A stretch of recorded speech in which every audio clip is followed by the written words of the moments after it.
我当然知道我要娶的是谁。天上地下，九州三界，唯有他一人。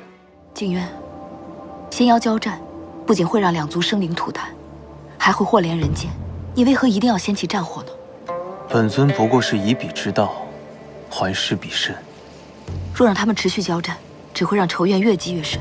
罢了，本尊答应，只要仙族永不再犯，本尊可以停战。我还有另一件事想求你，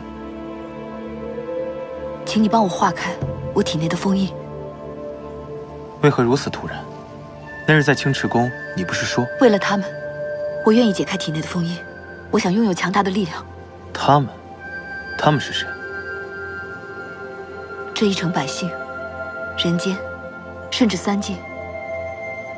你是不是觉得我说我要守护三界，像是在说大话？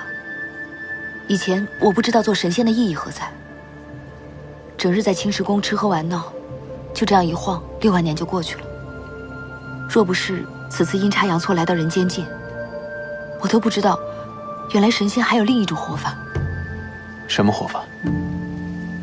生而为仙，理应保护三界生灵，而我却谁也保护不了，因为我的力量太弱小了。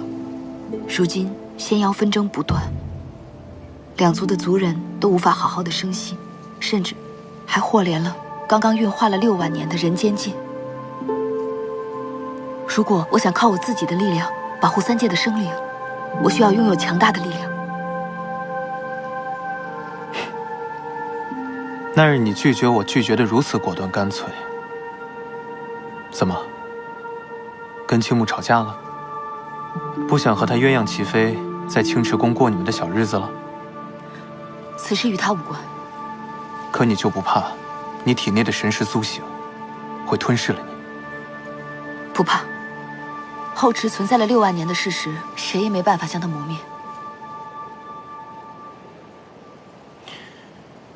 好吧，本尊答应你。